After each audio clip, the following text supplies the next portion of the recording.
Nous accueillons actuellement l'œuvre sculpturale de Marc Petit, qui est considéré comme un des grands sculpteurs contemporains français. C'est une exposition qui est conçue en deux volets. Ici, à la galerie, vous pouvez découvrir les œuvres à taille humaine ou plus monumentales, alors qu'à Vierzon, à l'espace Maurice Rollinat, sont présentées les sculptures de plus petite dimension. Donc une exposition complémentaire intitulée Sillon. Pourquoi Sillon? Parce que Marc travaille sur la trace du temps. Son sujet principal, c'est l'humain. Ce sont des figures qui sont pleines d'humanité. Ce sont des corps qui sont à mi-chemin entre le corps et l'écorce. Une thématique autour du vivant de manière générale.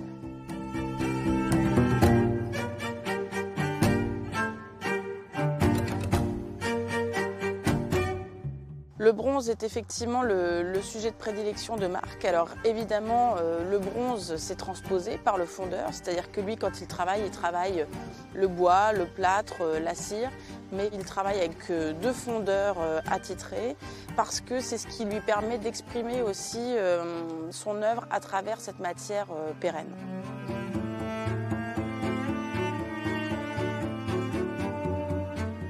Alors les œuvres de Marc traitent de l'intériorité, traitent de l'humanité aussi. Certains le ressentent comme dur, lui c'est pas ce qu'il cherche à exprimer. Ce qu'il cherche à exprimer, c'est plutôt effectivement le rapport que l'humain a face au temps qui passe, mais aussi aux attitudes de la vie. C'est-à-dire effectivement c'est une œuvre humaine au sens plein du terme. C'est un travail qui donne à penser sur notre propre condition d'être humain, notre manière dont on se comporte avec les autres, et puis effectivement ces corps qui pour certains sont des corps un peu décharnés, vieillissants.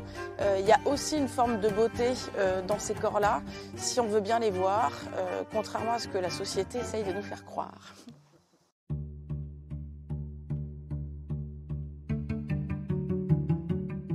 C'est une initiative de la municipalité de Vierzon, cette idée d'avoir une exposition de Marc Petit. Et on a construit vraiment l'idée d'avoir deux volets, c'est-à-dire que les deux sont complémentaires.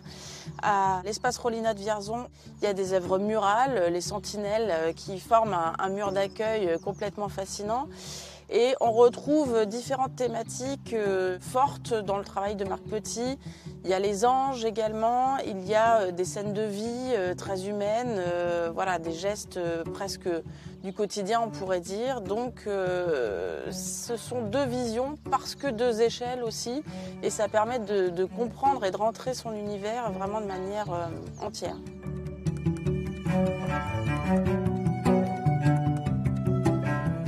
Les partenariats nous semblent fortement intéressants.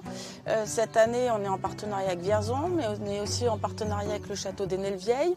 On a un de nos artistes qui est présenté pour la première fois au domaine de Chaumont-sur-Loire, Vladimir Zbinovski. Moi, cette synergie me semble intéressante parce que c'est une synergie de territoire.